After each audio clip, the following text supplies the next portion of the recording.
तो आप समझिए कि 50-55 साल से मैं ज्योतिष का छात्र ही हूँ, और अब भी जो है मैं सेंट्रल संस्कृत यूनिवर्सिटी से विद्या भारती, जिसको पीएचडी कहते हैं, तो मैं फलित ज्योतिष का एक शोधार्थी हूँ, मतलब रिसर्च स्कॉलर हूँ। मान लीजिए एस्ट्रोलॉजी का ज्ञान नहीं है, उसको अनुभव नहीं है, या उसका इंट्यूशन स्ट्रांग नहीं है, तो अगर उसका प्रेडिक्शन ठीक नहीं होंगी तो विश्वास कैसे होगा। ये भी भाग्य की बात होती है कि सही ज्योतिषी के पास जो चला जाए उसको एक सेटिस्फेक्शन होगा, और जो ना जा पाए तो dissatisfaction. Knowledge is power, knowledge rule करती है। अगर बिना समय के कोई अगर प्रेडिक्शन हो रही है तो इट इज़ एब्सर्ड, वो बिल्कुल एब्सोल्युटली रॉन्ग है, वो बिल्कुल गलत है। तो मतलब आप समझिए कि computer can not be the substitute of an astrologer in any case. वैदिक उपाय यदि नियम से और श्रद्धा से अगर किए जाएं, it can change the career, it can change the circumstances. कुछ ऐसे भी केसेस रहे कि जहाँ पर आप समझिए कि मेडिकल साइंस फेल, मुझे नज़र आती है कि मेडिकल साइंस फेल हो गई। वैदिक ज्योतिष के अंदर सारा क्रेडिट ईश्वर को जाता है, माध्यम ज़रूर ज्योतिषी हो सकता है कि वो संभावनाओं का विषय है। It is the science of possibilities कि वैदिक ज्योतिष is more precise, more accurate. तो सर हमने आपकी और कुछ वीडियोस देखी जिसमें आपने जो है कोरोना की भी कुंडली बना रखी है। अब जब कभी भी ग्रह 6 या 6 से ज़्यादा ग्रह एक स्ट्रेट लाइन में आ जाते हैं तो उसका प्रभाव पूरी पृथ्वी मंडल पर होता है। हेलो फ्रेंड्स, तो आज हमारे साथ हैं इंडिया के renowned astrologer doctor R P Sharma ji. नमस्कार सर। नमस्कार। तो सर मेरा आपसे पहला सवाल यही रहेगा कि अगर हम आपका करियर देखें, करियर पे एक दृष्टि डालें, तो उसमें हम ये देखते हैं कि आपका जो इनिशियल बैकग्राउंड था वो साइंस बैकग्राउंड था, और हम जब रिसर्च कर रहे थे हमने ये भी पाया कि आपका जो प्रोफेशनल करियर था उसमें आपका पुलिस था, देन आपका बैंकिंग सेक्टर में बहुत मेजर रोल रहा है, एंड आपका जुडिशियल सेक्टर में भी बहुत मेजर एंड बिग रोल रहा है। तो अगर आप देखोगे कि एस्ट्रोलॉजी, ये सेक्टर्स बिल्कुल ऐसे हैं, एंड एस्ट्रोलॉजी सडनली आता है एस्ट्रोलॉजी। आज आप एक बहुत रिनाउंड एस्ट्रोलॉजर हैं, सो इस पर आप क्या कहना चाहेंगे? ये बस सही है एक्चुअली कि मैंने एजुकेशन जो है साइंस में ही की, एमएससी, एमफिल, पीएचडी मेरा दिल्ली यूनिवर्सिटी से ही रहा, और इसके अतिरिक्त जो है मैंने जैसे एम.ए. इंग्लिश लिटरेचर भी किया, जर्नलिज्म भी किया, लॉ भी पढ़ा, बिजनेस एडमिनिस्ट्रेशन भी पढ़ा, और बहुत सारे रिसर्च पेपर्स भी लिखे साइंस के अंदर, उनका पब्लिकेशन भी, मेरा इंटरनेशनल पब्लिकेशन भी है। तो ये सब रहा, ये बात सही है बिल्कुल। लेकिन जहाँ तक एस्ट्रोलॉजी का सवाल है, आज से 55 साल पहले जब मैं स्कूल में हुआ करता था, 5वीं 6वीं 7वीं में हुआ करता था, उस टाइम भी मुझे सारे ग्रह, नक्षत्र, राशियाँ और ट्रांजिट क्या होता है, ये सब मेरे को 5वीं 6वीं में। सर आज की डेट में 5वीं 6वीं में बच्चों को क्या ही आता है? बस सही है एक्चुअली, ये सब ईश्वर कृपा ही कहूँगा मैं इसको, भगवान की कृपा या भगवान की देन थी कि मेरे को ये अंदर से ही था कि मुझे ये पढ़ना है। और मेरे को जब मैंने जैसा कहा कि जब मैं 5वीं 6वीं 7वीं में था तो उस टाइम मेरे को ये ग्रह स्थिति याद थी। अब हुआ क्या कि जब वो थोड़ा बहुत मैं देखता था, थोड़ा बहुत एक आध ग्रह के बारे में जैसे देख लिया, और वो बात अगर सच निकलती थी तो बड़े अंदर से लगता था कि इसका मतलब इस साइंस में कोई दम तो है। फिर वो मैंने साइंस पढ़नी शुरू कर दी, अपने आप समझिए क्यूरोसिटी हो गई। और जब क्यूरोसिटी होती है आदमी के अंदर तो फिर आदमी सोचता है कि जब उसके अंदर दम है, लेकिन लॉजिक है, तो क्यूरोसिटी अपने आप होती है। और इस वजह से मैंने कभी छोड़ा नहीं ज्योतिष को, मैं आपको बताऊं। During your professional career also? Yes, मैंने, आप देखिए कि चाहे मैं प्रोफेशनल करियर के टाइम पे भी मैं कुंडली को, पहली बात तो ज्योतिष को पढ़ता था, और लोग कुंडलियाँ भी मैं देखता था। ये मेरा, आप इसको शौक़ कहिए, हॉबी कहें, एक इंटरेस्ट कहें, पर ये मेरा बना रहा और ये आज तक बना हुआ है। तो आप समझिए कि 50-55 साल से मैं ज्योतिष का छात्र ही हूँ, और अब भी जो है मैं सेंट्रल संस्कृत यूनिवर्सिटी से विद्या भारती, जिसको पीएचडी कहते हैं, तो मैं फलित ज्योतिष का एक शोधार्थी हूँ, मतलब रिसर्च स्कॉलर हूँ।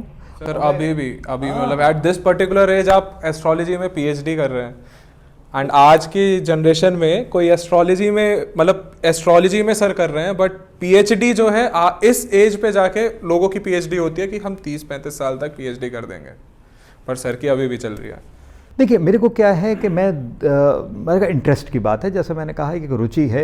अब जैसे क्योंकि एस्ट्रोलॉजी जो है, आप समझिए कि it comes out of the interpretation of the planets in astronomy. Astronomy में हम पढ़ते हैं ग्रहों के बारे में, और उसका जो क्या इम्पैक्ट होता है लाइफ में, क्या उसका फलादेश प्रेडिक्शंस होती हैं, वही एस्ट्रोलॉजी होती है।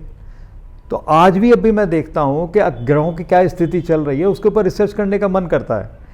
और इसीलिए अगर आपने देखा हो, आप तो खैर काफ़ी ज़्यादा सोशल मीडिया से भी काफ़ी ज़्यादा अटैच रहते हैं, आप उसको फॉलो भी करते हैं, देखते भी हैं, और शायद मैं समझता हूँ कि पता नहीं आपने देखा या नहीं देखा, I have already uploaded 2 videos, और जिसमें एक वीडियो एक ऐसी अभी अपलोड हुई है, यानी कि जो मैंने देखा है कि पूरी शताब्दी के अंदर सिर्फ 3 ही ऐसे दिन बनते हैं जिसके अंदर षडग्रही योग, यानी कि एक ही घर के अंदर 6 ग्रह बैठे हों, एक भाव में 6 ग्रह बैठे हों, षडग्रही योग हैं। एक था आपका दिसंबर 2019 में, और उसके बाद जो इम्पैक्ट हुआ सबने, पूरी दुनिया ने देखा, वो बहुत ही विनाशकारी रहा, लाखों लोग मर गए, करोड़ों लोगों ने देखा, और बड़े दुखद रहा वो समय।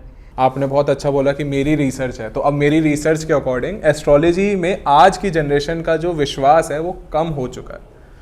रीज़न क्या है उसका? रीज़न जो हमारा है वो ये है कि हमने जो पाया कि बहुत सारे हमारी एज के, आई एम 24 राइट नाउ, हमारी एज के काफ़ी सारे एस्ट्रोलॉजर्स हैं जो कंसल्टेशन इतने ह्यूज नंबर पे दे गए और उनके से जो लोगों का इंटरेक्शन हुआ, तो वो इंटरेक्शन लोगों का अच्छा नहीं हुआ। मतलब वो आजकल के कमेंट्स अगर आप पढ़ें एस्ट्रोलॉजी के लिए, तो वो ये कहते हैं कि जी एस्ट्रोलॉजी से तो कुछ नहीं होता, एस्ट्रोलॉजी कुछ नहीं होती, प्रेडिक्शंस। देखिए, ये हर प्रोफेशन के अंदर वो उस तरह से होता है। असल में जिसको नॉलेज नहीं है, आप समझिए, मान लीजिए किसी आदमी को बुखार हो गया, डॉक्टर के पास गए और उसके दवाई से नहीं लगा, मतलब वो दवाई प्रॉपर नहीं दे पाया या ट्रीटमेंट प्रॉपर नहीं हो पाया, तो उस डॉक्टर के प्रति जो है हमारी श्रद्धा, जो विश्वास है, उसका ख़त्म हो जाता है। वो तो बिल्कुल सही है सर। मतलब same it is applicable everywhere. अब जिसको अगर मान लीजिए एस्ट्रोलॉजी का ज्ञान नहीं है, उसको अनुभव नहीं है, या उसका इंट्यूशन स्ट्रांग नहीं है, तो अगर उसका प्रेडिक्शन ठीक नहीं होंगी तो विश्वास कैसे होगा?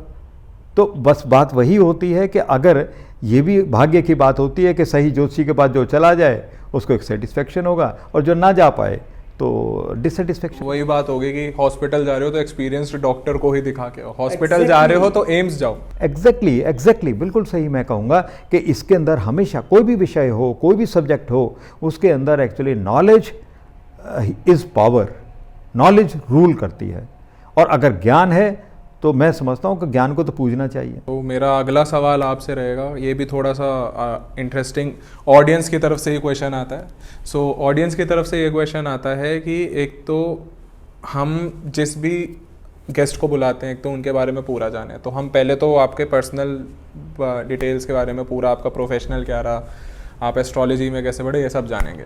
तो एस्ट्रोलॉजी में अगर आते हैं तो एस्ट्रोलॉजी में सर एक चीज़ रहती है, ऑनलाइन इतने सॉफ्टवेयर्स आ गए हैं कि आज की डेट में आप देखो, सर्च करो एस्ट्रोलॉजी, और एस्ट्रोलॉजी में मेजर पार्ट है कुंडली। देखिए मैं भी रिसर्च कर रहा हूँ, कुंडली है। अब कुंडली पे अगर आप आते हैं तो कुंडली में ये सिर्फ डेट से कुंडली बता देते हैं। अब मैंने आपकी एक वीडियो देखी, आपकी रील देख रहा था मैं इंस्टाग्राम पे, उसमें आपने बोला है कि date of birth means month, year और डे। इसके अलावा time of birth is very much important and place of birth is very much important. अब पुराने लोगों के पास तो time of birth, place of birth हो ही नहीं सकता, तो उस केस में आपका क्या अप्रोच रहता है, एंड इस पे आप क्या कमेंट करना चाहेंगे कि ये क्या सही है, टाइम ऑफ बर्थ और प्लेस ऑफ बर्थ की इतनी इंपॉर्टेंस है? देखिए, वैदिक ज्योतिष के अंदर बिना समय के और बिना स्थान को जाने हुए, स्थान इसलिए क्योंकि लॉन्गिट्यूड लैटिट्यूड होता है, जिससे कि लोकल टाइम जो है वो वेरी करता है, तो बिना इसको जाने हुए वैदिक ज्योतिष आगे में आप कोई प्रेडिक्शन नहीं कर सकते, उसमें आगे बढ़ ही नहीं सकते। अगर बिना समय के कोई अगर प्रेडिक्शन हो रही है तो इट इज़ एब्सर्ड, वो बिल्कुल एब्सोल्युटली रॉन्ग है, बिल्कुल गलत है, और मतलब वो मीनिंगलेस है, उसका कोई अर्थ नहीं है। वैदिक ज्योतिष में बिना समय के और बिना स्थान के, यानी लोकल टाइम निकालने के बिना कुंडली कभी बनती नहीं है, और उसके लिए बहुत ज़्यादा ज़रूरी है। और जहाँ तक भाई सॉफ्टवेयर की बात है, तो सॉफ्टवेयर में मैं एक बात बता दूं कि उसके अंदर क्या है कि मैथमेटिकल पार्ट, जैसे जिसको हम कहते हैं गणित पार्ट जो है, वो एस्ट्रोलॉजी के 2 पार्ट होते हैं, गणित और एक फलित होता है। तो फलित का मतलब प्रिडिक्टिव एस्ट्रोलॉजी। प्रिडिक्टिव एस्ट्रोलॉजी तो कैलकुलेशन पार्ट तो कंप्यूटर का ठीक है, वो तो कंप्यूटर कर ही देगा, उसमें कोई दिक्कत नहीं है। लेकिन जहाँ तक प्रेडिक्शन की बात है, मतलब आप समझिए कि computer can not be the substitute of an astrologer in any case, वो इसका कभी सब्स्टिट्यूट हो ही नहीं सकता, क्योंकि एस्ट्रोलॉजर जो है वो देखता है, वो ग्रहों को, सिर्फ एक ग्रह को देखकर कभी प्रेडिक्शन नहीं होती है।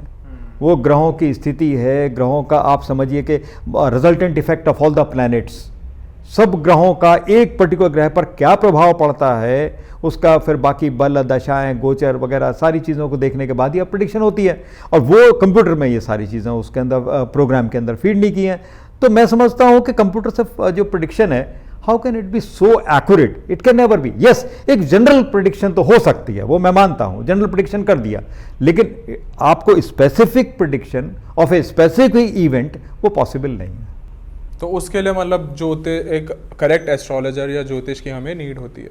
आप हाँ, मैं ये कहूँगा कि मतलब एक रियल सेंस में एक एस्ट्रोलॉजर, रियल सेंस का मतलब क्या है कि that he should be knowledgeable, he should be experienced and he should have a strong intuition also to read the horoscope.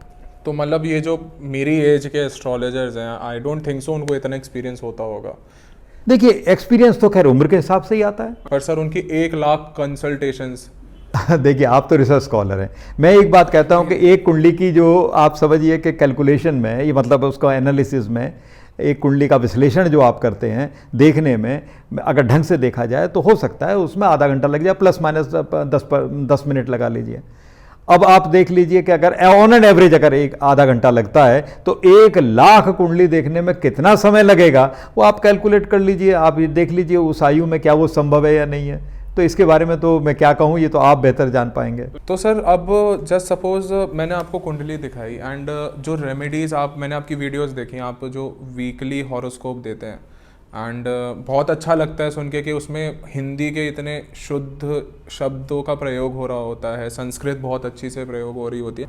आजकल की जनरेशन के लिए संस्कृत और हिंदी समझना बहुत ही ज़रूरी है। सो मैं ऑडियंस को कहना चाहूँगा कि आप अपनी मातृभाषा को ना भूलिए। तो मैं अपने अगले सवाल की ओर बढ़ता हूँ। तो अगर आप देखें, आपकी मैंने बहुत सारी वीडियोस देखी, तो उसमें मैंने ये देखा कि आपके जो उपाय हैं वो बहुत ही जेनरिक भी कह सकते हैं, मतलब उनको देख के लगता है और सुन के लगता है कि ये उपाय मतलब मंत्र हो गए, दान जो रेगुलर जो नॉर्मल पर्सन भी कर सकता है आज के टाइम में, वो ऐसा नहीं है। बट बाकी एस्ट्रोलॉजर्स जो हैं वो ऐसे उपाय दे रहे हैं कि आपको वो यात्रा करके आनी है, आपको ऐसे जाना है, आपको वो करना है, आपको ये करना है, मतलब वो सुन के भी ऐसा लगता है कि नहीं करने चाहिए। मतलब मैं आपको बता रहा हूँ वो ये है कि इन जो नॉर्मल आज की जनरेशन है वो वैदिक एस्ट्रोलॉजी क्यों नहीं मान पा रहे हैं। इस पे आप क्या कहना चाहेंगे कि लोग वैदिक एस्ट्रोलॉजी पे बिलीव क्यों नहीं रख पा रहे हैं? देखिए, मैं वैदिक एस्ट्रोलॉजर हूँ तो मैं वैदिक उपाय में ही विश्वास करता हूँ। वैसे तो मैंने ये भी देखा है, ऐसा भी मैंने एक्चुअली सोशल मीडिया पर देखा था कि शायद समोसे के साथ लाल चटनी खाने से भी भाग्य बदल जाता है। पता नहीं कैसे। ठीक है, तो सर उपाय में अगर हम जाएं तो हर बंदे के कुंडली के हिसाब से, हर पर्टिकुलर इंडिविजुअल की कुंडली के हिसाब से अलग अलग उपाय होते हैं। तो उपाय जो होते हैं वो इफ़ेक्टिव होते हैं क्योंकि आपके जो क्लाइंटल बेस होगा, आपने जिनको दिया है, आपने जिनकी कंसल्टेशन की है, तो कंसल्टेशन में क्या उनकी लाइफ में वैदिक एस्ट्रोलॉजी और जो रेमेडीज़ हैं उनसे क्या मेजर डिफरेंस आया? वैदिक उपाय यदि नियम से और श्रद्धा से अगर किए जाएं, रेगुलरली किए जाएं और विद डिवोशन किया जाए, it can change the career, it can change the circumstances. अब मैं एग्जाम्पल बताऊं आपको, कुछ ऐसे भी केसेस रहे कि जहां पर आप समझिए कि मेडिकल साइंस फेल, मुझे नज़र आती है कि मेडिकल साइंस फेल हो गई। मैं तो ये कहता हूँ इस बात को, बट मिरेकल है, that is a kind of a miracle. मैं ये नहीं कहूँगा कि medical science is wrong, medical science perfectly okay, but medical science does not have any answer to that particular happening. ऐसे भी केसेस हुए हैं। जैसे फॉर एग्जांपल एक केस के अंदर मैं बताता हूँ, किसी का था, आप ये देखिए कि एक lady he was carrying twin in womb, actually जो है जुड़वा था, और उसमें से one of the fetus was dead. Oh my god. And the hospital recommended immediate surgery, otherwise that is a danger to the child as well as to the mother. Okay. अब आप देखिए, जब कुंडली देखी, कुंडली देखने के बाद मुझे लगा कि एक पर्टिकुलर उपाय है, इससे शायद कुछ लाभ होगा और उसमें शायद सब कुछ ठीक ही रहेगा। और जो कुछ ईश्वर की प्रेरणा से जो मेरे को समझ आया, उपाय जो मैंने बताया, और मैं उसको क्रेडिट अपना नहीं लेता हूँ, तो भगवान की कृपा है, ईश्वरी जीवन देता है, ईश्वरी लेता है। और आप ये देखिए कि बिल्कुल आप समझिए कि उसके बाद फुल टाइम के बाद जो डिलीवरी हुई, सिजेरियन ऑपरेशन था और एक डेड फिटस था और दूसरी लड़की पैदा हुई। तो यहाँ मेडिकल साइंस में एक्चुअली मतलब ये कि पीपल डोंट बिलीव इट, कहता है ऐसा हो ही नहीं सकता एक्चुअली डेड फीटस को, how a lady can carry for months together, she carried for 4 months, so how is it possible. तो मेरा कहने का मतलब इट इज़ ए मिरेकल। इसके अलावा there are numerous cases, not only one, मतलब during my life actually I have seen numerous horoscopes, और ऐसे भी केसेस देखे जहाँ पर पॉलिटिशियंस भी आए, पॉलिटिशियंस की जब कुंडली देखी उसमें लगता है कि कोई योग नहीं ऐसा, मतलब बिना उपाय के संभव नहीं है, उन लोगों ने उपाय किए, लाभ हुआ और उसके बाद सफल भी हुए। तो मेरा कहने का मतलब, क्योंकि एक चीज़ और भी है कि ज्योतिषी का एक धर्म होता है not to disclose the identity of the person, the privacy is to be respected and maintained. तो मैं उस पूरे का फॉलो करता हूँ, और इसीलिए कभी आप मेरे ऑफिस में आइए, आप देखेंगे you will not find any photograph. मैं किसी का फोटोग्राफ किसी लीडर किसी का भी नहीं रखता हूँ, क्योंकि it is a very private affair, privacy has to be maintained. तो मैं इसकी सैंक्टिटी को मेंटेन करके चलता हूँ। बाकी यह है कि करने वाला, मैं तो हमेशा कहता हूँ वैदिक ज्योतिष के अंदर सारा क्रेडिट ईश्वर को जाता है, माध्यम जरूर ज्योतिषी हो सकता है। आप मेरे को ये बताइए कि जो ये 1 रुपये में कुंडली दिखा लीजिए, वो मेरे फादर तो दिखाते हैं, वो 50 जगहों पे दिखाएंगे, मेरे को हर बार नई चीज़ें बता रहे होते हैं। तो मतलब क्यूरियोसिटी है एक अंदर से कि मतलब 1 रुपये में 100 रुपये में कुंडली देखना, मतलब कैसे, आप इस पर क्या कमेंट करना चाहेंगे?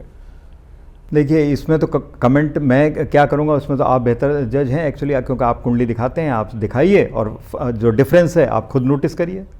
नहीं सर, डिफरेंस तो इतना हैवी होता है कि वो कुछ भी बता देते हैं। मतलब मैं बता रहा हूँ ना, मेरे फादर जो हैं वो बहुत बिलीव करते हैं एस्ट्रोलॉजी में, तो उनका है कि उन्होंने जहाँ जहाँ दिखाया डिफरेंट उनके ओपिनियंस आते हैं, डिफरेंट रेमेडीज देते हैं वो। मैं वही कह रहा हूँ, लेकिन अब आप ये देखें कि जब कुंडली आप दिखाते हैं किसी इवेंट, किसी घटना के बारे में कोई उन्होंने प्रिडिक्शन करी, अगर वो प्रिडिक्शन वो सही होती है तो इसका मतलब जो ठीक है, अगर प्रिडिक्शन सही नहीं हो रही है तो इसका मतलब कहीं ना कहीं कुछ गलती है।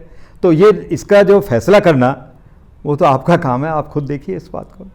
चलिए, तो अगर मैं आपको किसी का place of birth, time of birth और डेट ऑफ बर्थ बता दूं, करेक्ट डेट ऑफ बर्थ, क्योंकि आपने बताया जैसे कि बहुत ज़रूरी है, तो उस केस में हम उनका क्या प्रेजेंट, पास्ट और फ्यूचर प्रेडिक्ट कर सकते हैं? बिकॉज आप ही की एक वीडियो में आपने बोला है astrology is a science of possibilities. तो मैं यही जानना चाहता हूँ कि क्या उनके प्रेडिक्शन हम प्रेजेंट, पास्ट और फ्यूचर से कर सकते हैं? नहीं, बिल्कुल ठीक बात है। आप ये देखिए कि बिल्कुल की जा सकती है कुंडली से, और जैसा अभी आपने खुद ही कहा कि वो संभावनाओं का विषय है, it is a science of possibilities. अगर आपने फिजिक्स पढ़ी हो तो फिजिक्स में क्या होता है कि स्ट्रक्चर ऑफ एटम होता है, उसमें अंदर जो है न्यूक्लियस होता है, न्यूक्लियस के अंदर न्यूट्रॉन और प्रोटॉन होते हैं, उसके बाहर इलेक्ट्रॉन घूमते रहते हैं, और इलेक्ट्रॉन कहाँ घूमता है? वो अपने ऑर्बिटल में घूमता है। And what is the definition of orbital? Where you find the maximum probability और possibility of finding the electron. Electron तो है पर उसकी पॉसिबिलिटी होती है। इसी प्रकार से एक पॉसिबिलिटीज़ होती हैं इसके अंदर। कोई अगर सही क्या है एग्जैक्ट वो हो भी सकता है, मतलब जो मैं ये कह सकता हूँ, लेकिन हाँ टू ए ग्रेट एक्सटेंट जो प्रेडिक्शन सही है वो अपने अनुभव से, अपने ज्ञान से, मैं ये कह सकता हूँ कि आदमी को जब ये लगता है कि जो प्रेडिक्शन की गई है वो घटनाएं बिल्कुल सही हुई, उसी टाइम घटी, तो विश्वास अपने आप होता है, कहने से होता है, मतलब कहने से नहीं होता है, ये अपने आप आदमी महसूस करता है। तो ऑडियंस, सर ने अभी साइंस और एस्ट्रोलॉजी को लिंक कर दिया, तो सर ने हमारे फर्स्ट क्वेश्चन का आंसर दे दिया। तो सर मेरा आपसे अगला सवाल ये रहेगा कि अगर मैं आज एस्ट्रोलॉजर देखूं, बिकॉज हम लोग जब रिसर्च कर रहे थे हमने एस्ट्रोलॉजर्स डाला गूगल पे, एंड हमें ना न्यूमरोलॉजर्स बहुत मिले, न्यूमरोलॉजर्स मिले, और वो हाथ पे देखने वाले जो होते हैं तो वो बहुत मिले। अब अगर किसी की वेबसाइट हम खोलें, वहाँ पे ये मेंशन होता है कि हम आपको एक नंबर बताएंगे, उस नंबर से हम आपको ये बता देंगे आपके साथ क्या होने वाला है, आपके अगला 1 घंटा क्या रहेगा और आपका पिछला 1 घंटा क्या गया। अब जब मैंने वो चेकआउट किया तो मेरा तो नंबर ही 13 निकला। अब 13 लकी नंबर निकला, तो मैंने जब टीम से बोला, बोलते अरे सर ये तो बहुत अशुभ है 13 नंबर, ये तो हमारे यहाँ फ्लैट भी 12 ही रखते हैं। तो न्यूमरोलॉजी और एस्ट्रोलॉजी और ये जो हाथ देखने की कला है, इसको आप कैसे लिंक करेंगे? मतलब क्या इनके बीच में कुछ सच में लिंक है? क्योंकि एस्ट्रोलॉजी जहाँ तक मेरे को पता है एक स्टार्स का पोजीशन का मेन उसमें रहता है, स्टार्स एंड प्लेनेटरी पोजीशंस रहता है। देखिए जहाँ तक न्यूमरोलॉजी की बात है एक्चुअली के हालांकि न्यूमरोलॉजिस्ट तो मैं नहीं हूँ, लेकिन मैं जहाँ तक थोड़ा अल्प ज्ञान से जो मैं समझता हूँ, मैं ये समझता हूँ कि नंबर्स जो हैं वो 0 to 9 ही है। यानी कोई भी नंबर जैसे 39 भी होगा तो टोटल करके उसका नंबर 3 ही गिना जाएगा, 9 और 3 12, 12 को जोड़ेंगे तो 3 ही आएगा। कोई भी number for that matter that is reduce to 1 single digit. तो 0 to 9 यानी कुल 10 नंबर ही हुए। अब आप ये देखिए कि मान लीजिए एग्जाम्पल लीजिए, अगर हिंदुस्तान की अगर पॉपुलेशन ही अगर लें हिंदुस्तान में, तो अब 144 करोड़ हो गए या 140 करोड़ है, तो एक नंबर के 14 करोड़ हो गए। क्या 14 करोड़ के 14 करोड़ एक जैसे होंगे? नहीं सर, 14 करोड़ के 14 करोड़ एक जैसे कैसे हो सकते हैं? मेरा कहने का मतलब ये है, हालांकि इस प्रकार से उन्होंने नाम में भी है कि नाम में अल्फ़ाबेट है, उनके डिजिट भी हैं और उनके नंबर्स हैं, नंबर्स का समअप भी किया जाता है, कुछ ऐसा है। लेकिन इफ़ यू कंपेयर विद वैदिक ज्योतिष, तो मैं एक बात ये ज़रूर कहूँगा कि वैदिक ज्योतिष is more precise, more accurate. और वो क्यों है उसका भी रीज़न है, मैंने आपको बताया कि आप समझिए कि वहाँ हर 2 मिनट के अंदर कुंडली बदल जाती है। पर यहाँ पे तो अगर नंबर्स की बात करें तो अगर 2 तारीख को तो कितने लाखों करोड़ों बच्चे, यही बात, ये भी मेरे मन में भी ये प्रश्न है और मैं समझता हूँ how can that be so accurate. हाँ, एक जनरल तो एक नंबर है, एक नंबर के गुण होते हैं, नंबर के हिसाब से बता दिया, ठीक है। लेकिन जहाँ तक प्रेडिक्शंस की बात है, एक पर्टिकुलर इवेंट की बात है, वो मैं समझता हूँ उसमें मेरी रिजर्वेशन है, मुझे डाउट है उस पर। क्योंकि सर न्यूमरोलॉजी में अगर आप देखोगे तो वो बोलते हैं कि नाम बदल दिया, फेमस एक्टर्स ने नाम बदल दिया, आयुष्मान खुराना। हाँ, वही मैं कह रहा हूँ कि अब बताइए ऐसे भाग्य कैसे बदला जाएगा? क्या नाम बदलने से भाग्य बदल जाएगा? मतलब वो ऐसे क्लेम कर रहे हैं कि उन्होंने ऐसा कर दिया, भले ही वो ना हो, पर वो क्लेम कर रहे हैं। क्या ये सच है? देखिए, वही मैं बता रहा हूँ एक्चुअली जो है कि हालांकि मेरा अपना व्यक्तिगत अनुभव नहीं है, लेकिन मुझे नहीं लगता कि ऐसा एक ओवरनाइट एक नाम बदलने से, अल्फ़ाबेट एक डिलीट करने से, ऐड करने से कोई भाग्य बदल जाएगा, ऐसा मुझे प्रतीत नहीं होता। अच्छा सर, मेरा अगला सवाल आपसे ये रहेगा, अगर कोई आम आदमी मेरी तरह एक एस्ट्रोलॉजर के पास जाता है तो हम लोग कैसे जज कर सकते हैं कि वो एस्ट्रोलॉजर जो है वो सही प्रेडिक्शन दे रहा है, क्या उनका एक्सपीरियंस है और वो हमारे लिए कितना सही और अच्छा साबित होगा? ये बात तो सही है कि एक आम आदमी के लिए ये बहुत बड़ी चुनौती होती है कि वास्तविकता में कौन सही ज्योतिषी है। आजकल के समय में बड़ा मुश्किल है, बहुत मुश्किल है, क्योंकि आम तौर पर लोग जो हैं उसकी वेशभूषा को देखकर ही ज्योतिषी समझते हैं कि जिसने भाई ऐसे कपड़े पहने हुए हैं, तिलक लगा रखा है, कुर्ता पजामा पहना हुआ है, तो इसका मतलब अच्छा दोषी होगा। ऐसा लोगों के मन में एक धारणा सी बन जाती है, कॉन्सेप्ट बन जाता है। लेकिन देखिए, किसी के भी कोई वेशभूषा से कोई ज्ञान का कोई लेना देना नहीं है, पहली बात तो ये है। और दूसरी बात ये है कि ये जो कुंडली है, आप जब कुंडली को दिखाएं तो आप कभी भी अपनी समस्या को बताने के बजाय पहले आप ज्योतिषी से ही देखिए। आज जब आप बात करेंगे तो पता लग जाएगा, जब वो बात करेंगे 5-7 मिनट तो पता लग जाता है कि उनको कितना ज्ञान है, क्योंकि हो सकता है पूर्व घटना को सही बता पाएँ या वर्तमान को सही बता पाएँ, तो ये विश्वास होता है कि भविष्य भी ठीक ही है। एक प्रकार की बात तो होती है। तो मतलब ये है कि ये तो चीज़ें आदमी को अनुभव से ही आएगी जो है। अच्छा, तो मतलब अगर कोई जा रहा है तो वो पहले अपनी प्रॉब्लम ना बताए एस्ट्रोलॉजर को, वो पहले पूछे कि आप मेरे को बताइए कि मेरी कुंडली में क्या प्रॉब्लम है। नहीं, ये तो एक इशारा है, बात को समझने की बात है कि किसी का ज्ञान देखना है। आप ज्ञान आप कैसे दिखेंगे वो तो आपका एक टैलेंट है। नहीं सर, ऐसा है ना, इसमें ये होता है कि जो परेशान लोग जाते हैं वो इतने परेशान जाते हैं। बात सही है, बात सही है। बता देते हैं कि भैया मेरे साथ ये परेशानी हो रही है, प्लीज़ मेरे को उपाय बताइए। हाँ, नहीं बिल्कुल ठीक बात है। और जो उपाय बताए जाएं वो भी असल में कितने कारगर हैं, वो भी वो जो गए हैं इंडिविजुअल, वही वो आम जनता जो गई है वही बता सकती है कि उपाय से कुछ लाभ हुआ या नहीं हुआ। तो उससे ही पता लगेगा ज्योतिषी जो है वो कितना सटीक है। तो सर, हमने आपका यूट्यूब प्रोफाइल को अच्छे से चेकआउट किया एंड उसमें हमने ये पाया कि बहुत सारी ऐसी वीडियोस हैं, लेटेस्ट वीडियोस ही अगर आपकी देखें कि हमारे कैमरामैन बैठे हुए हैं, ये कैमरामैन ने मेरे को बोला कि हमारी तो पृथ्वी तबाह होने वाली है। मैंने बोला क्या बात कर रहे हो?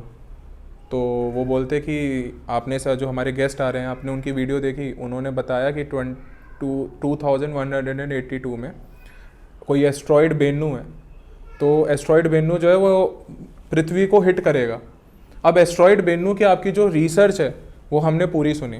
अब एस्ट्रॉयड बेन्नू की रिसर्च को जब हम वेरीफाई करते हैं तो NASA is already working on that. तो सर, आपने मतलब नासा की स्टडी को एक वैदिक पॉइंट ऑफ व्यू से एक्सप्लेन किया, इस पर आप थोड़ा हमें और बताइए। देखिए, पहली बात तो ये है कि वीडियो में मैंने कहीं ये नहीं कहा कि पृथ्वी तबाह होने जा रही है। अच्छा, तो ये बात बिल्कुल गलत है, आप उसको दोबारा देखिए। ठीक है। पहली बात। दूसरी बात क्या है कि जहाँ तक नासा की रिपोर्ट है वो भी बहुत क्लियर है, उसके अंदर भी ये है कि 2700 में से केवल एक चांस है कि वो एस्ट्रॉयड जो है वो हो सकता है कि वो पृथ्वी को टच मतलब वो स्ट्राइक हिट करेगा। उसकी संभावना 2700 में से केवल एक है, ठीक है। उस एस्ट्रॉयड का नाम बेनू है। मेरा सिर्फ ये था कि क्योंकि ये एक रिपोर्ट थी और रिपोर्ट नासा की रिपोर्ट में ये था कि बेनू जो एस्ट्रॉयड है, there is a possibility 1 in out of 2700 that it may hit earth on 24th of September 2182, right? तो मन में ये जिज्ञासा आई कि ये जो है ठीक है, उनकी अपनी गणना है और साइंटिस्ट जो हैं वो उस बात को कोशिश कर रहे हैं कि वो ताकि उसका पाथ यानी उसका रास्ता जो रूट है बेनू का वो ऐसा डिफ्लेक्ट हो जाए ताकि वो पृथ्वी को टच ही ना करे और वो साइड से निकल जाए। और हम कामना भी यही करते हैं और कि ये साइड से निकल जाए और पृथ्वी पर किसी प्रकार का कोई नुकसान ना हो। परंतु एक मन में जिज्ञासा तो आती है कि देखें तो सही कि उस दिन की ग्रह स्थिति क्या है। अच्छा, वैदिक एस्ट्रोलॉजी के मुताबिक उस टाइम उसकी ग्रह स्थिति क्या है। जब उसकी ग्रह स्थिति देखी, मैंने उस वीडियो में कुंडली भी दी है और उस कुंडली के अंदर से आकर आप देखेंगे तो उसमें ये कहा है, बिल्कुल स्पष्ट रूप से बात कही है कि ऐसा नहीं है कि पूरी तरह से एस्ट्रॉयड हिट करेगा और कोई लार्ज स्केल को नुकसान होने वाला, इस प्रकार की कोई संभावना दूर दूर तक नहीं है। हो सकता है छोटा मोटा कोई दैट कैन बी फ्रेगमेंटेड, टूट सकता है और एक छोटा सा कोई टुकड़ा वो अर्थ को हिट कर सकता है, लेकिन विदाउट मेजर लॉस, कोई मेजर लॉस की उसमें कोई संभावना नजर नहीं आती है। ये बात मैंने उसमें कहा है वीडियो में। तो सर, हमने आपकी और कुछ वीडियोस देखी जिसमें आपने जो है कोरोना की भी कुंडली बना रखी है एंड उस वीडियो में आपने कुछ पर्टिकुलर डेट्स मेंशन की हैं, क्योंकि अगर आपने जो उसमें एक्सप्लेन किया है उस पर्टिकुलर टाइम में कोविड आया एंड बहुत सारे लोग इफेक्ट हुए, इकोनॉमी इफेक्ट हुई, लोगों की जॉब चली गई। तो क्या आप हमें उस वीडियो के बारे में कुछ और बताएंगे? देखिए, क्या है कि कुंडली में एक ग्रह कोई भी है, आप समझिए, एक पर्टिकुलर प्लैनेटरी पोजीशन होती है, यूनिक प्लैनेटरी पोजीशन होती है और वो उस प्लैनेटरी पोजीशन का इम्पैक्ट जो है वो पूरी दुनिया पर आता है, ठीक है ना। इसको मुंडेन एस्ट्रोलॉजी कहते हैं। मुंडेन एस्ट्रोलॉजी के अंदर पूरी दुनिया के ऊपर उसका प्रभाव आता है। अब जो कुंडली जो जिस वीडियो की आप बात कर रहे हैं उसके अंदर मैंने जो है 26 दिसंबर 2019 की एक कुंडली मैंने देखी, ग्रह स्थिति देखी उसकी, और ग्रह स्थिति में बड़ा स्पष्ट ये था कि 6 ग्रह एक ही भाव में थे, यानी षड ग्रह योग उस कुंडली में बन रहा था। तो यह इस बात को इंडिकेट करता है कि समथिंग अनप्लेजेंट, क्योंकि वो ग्रह जो थे सारे पाप ग्रह एक जगह हुए थे, तो ऐसी स्थिति के अंदर it was a very strong indication कि there is something unpleasant is going to happen, कोई एक ट्रेजिडी या कुछ इस तरह की चीज़ें हो सकती हैं, संभावना है। और इसको प्लैनेटरी पोजीशन का इफेक्ट आते आते मुंडेन एस्ट्रोलॉजी के अंदर वो 6 महीने या 1 साल तक लग जाता है और 1 साल 6 महीने में उसका प्रभाव आता है। उसका इमीडिएट इफेक्ट ये नहीं है कि जिस टाइम की कुंडली है उसी टाइम प्रभाव हुआ, ऐसी बात नहीं होती। वो जैसा मैंने मेरी वीडियो में भी कहा है और आपने सबने देखा, पूरी दुनिया ने देखा कि उसके बाद एग्जैक्टली जब दिसंबर के अंदर ही जो है वो कोरोना वायरस फैलना शुरू हुआ चीन के अंदर और उसके बाद धीरे धीरे पूरी दुनिया में फैला और साल भर के अंदर आप ये देखिए कि लाखों लोग जो हैं वो दुनिया को अलविदा कर गए और करोड़ों लोग से प्रभावित हुए।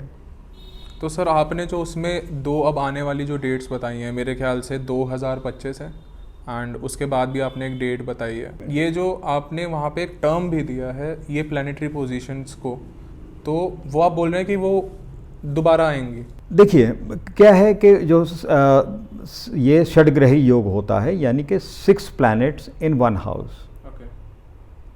अब हुआ ये कि एक्चुअली क्योंकि मन में एक जिज्ञासा होती है कि जब ये 6 ग्रह एक भाव में आकर और ये पूरा पृथ्वी मंडल को अगर हिला सकते हैं, तो मन में ये बात आती है कि फिर ऐसा समय क्या फिर दोबारा आएगा या कोई ऐसी घटना घटेगी कि जिससे पूरा पृथ्वी मंडल जो हिल जाए, प्रभावित हो।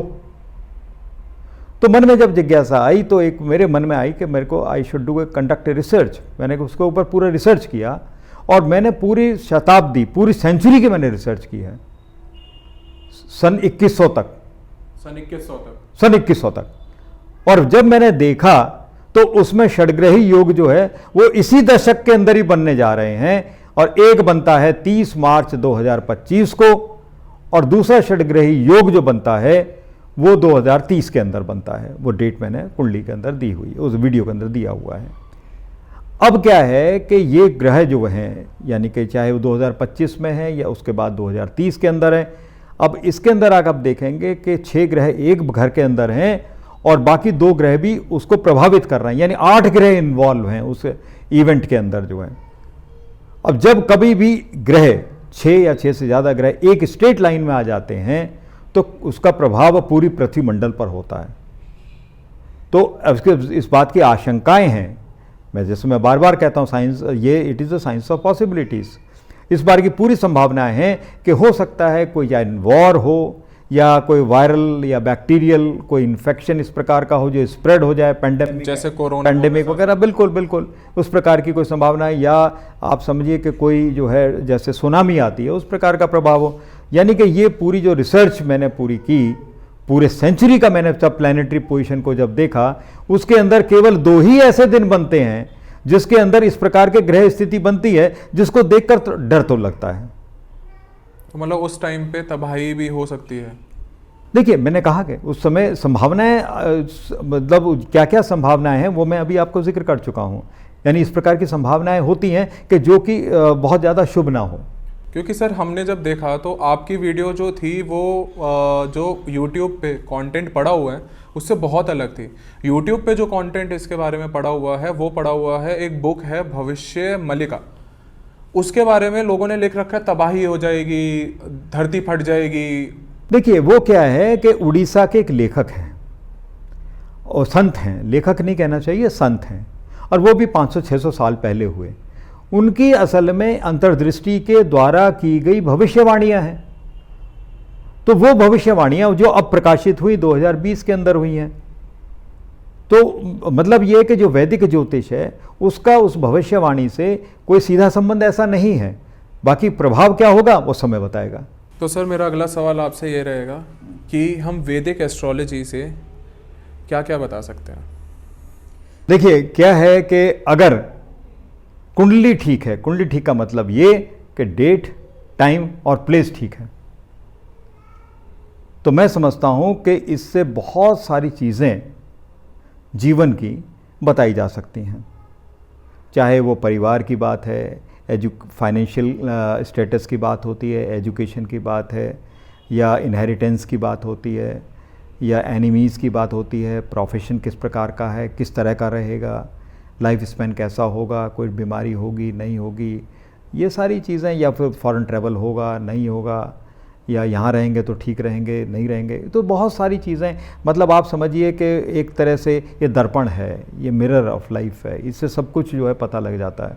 और दूसरी बात ये है कि ये एक ऐसी चीज़ है, अगर कोई नॉलेजेबल एस्ट्रोलॉजर हो, जिसको जानकारी हो, जिसको अच्छा एक्सपीरियंस भी हो और इंट्यूशन बड़ी स्ट्रांग होती हो, तो वो कुंडली देखकर क्या नहीं बता सकता। सब कुछ संभव है। ऐसे केसेस हुए, मैं एक बताऊं, एक केस के अंदर एक बहुत ही हमारे बहुत ही क्लोज रिलेशन में संबंधी हैं, और जब वो आए कुंडली दिखाने के लिए तो आप समझिए कि जहाँ तक मैं जानता हूँ बिल्कुल ठीक ठाक हैं, और वो आए थे अपने नौकरी के बारे में पता करने के लिए। जब पर मैंने देखा तो मैंने वो कुंडली एक तरफ रख दी। मैंने कहा ये तुम्हारी कुंडली नहीं है। कहते क्यों नहीं है? मैंने कहा कि भाई जहाँ तक मेरी जानकारी है तुम्हारी जो है इसके मुताबिक जो है भाई इस कुंडली के मुताबिक तुम्हारी जो है 2 शादियाँ होनी चाहिए, पर इस कुंडली के मुताबिक, लेकिन मैं तुम्हें जानता हूँ तुम्हारी तो एक ही शादी हुई है। अच्छा। तो फिर उसने बोला कि नहीं, मेरी 2 ही शादियाँ हुई हैं, यानी दूसरी शादी के बारे में किसी को पता ही नहीं, आर्य समाज मंदिर में कहीं कराए वो शादी। तो आप समझिए कि इतनी प्राइवेट चीज़ें, बहुत ही पर्सनल चीज़ें जो आदमी की एक ही नहीं अनेकों मतलब असंख्य, मैं तो किसी को गिनती नहीं है, हर कुंडली के अंदर कोई ना कोई प्राइवेट बात होती है। इसीलिए मैंने कहा privacy is to be honoured. इसीलिए मैं कुंडली मैंने बताया कि उस सबसे पहला प्रिंसिपल ज्योतिषी के लिए यही होता है कि privacy is to be maintained. वो केवल इसीलिए है क्योंकि जो कुंडली से सब कुछ बताया जा सकता है, वैदिक एस्ट्रोलॉजी से बिल्कुल। तो सर मेरा आपसे ये सवाल है कि आपके पास इतना लंबा एक्सपीरियंस होने के बाद आप इतने टाइम बाद सोशल मीडिया पे एक्टिव क्यों हैं? आपने पहले क्यों नहीं स्टार्ट किया? देखिए, जब मैं सरकारी नौकरी में था तो उस समय मेरे पास इतना समय नहीं होता था कि मैं जो है मतलब सोशल मीडिया पे आ पाऊँ और ये सब कर पाऊँ, और उस समय होता भी नहीं था सोशल मीडिया इतना जो आजकल अब नज़र आता है। अब हालांकि ईश्वर कृपा से मेरे संपर्क जो हैं बहुत अच्छे ब्यूरोक्रेट से भी और राजनेताओं से भी रहे, पॉलिटिशियन से भी हो गए। तो अब यह है कि उनका एस्ट्रोलॉजिकल कंसल्टेशन तो होता ही रहता था, उसमें कोई बात ही नहीं है। लेकिन मैंने सोचा कि अब जो है ज्योतिष की सेवा जो है या ज्योतिष की जो ज्ञान है, ये इसके जो ज्योतिष का लाभ मैं कहना चाहिए वो एक आम आदमी को भी मिले, तो इसलिए जो है अब मैं ये सोशल मीडिया के ऊपर हूँ।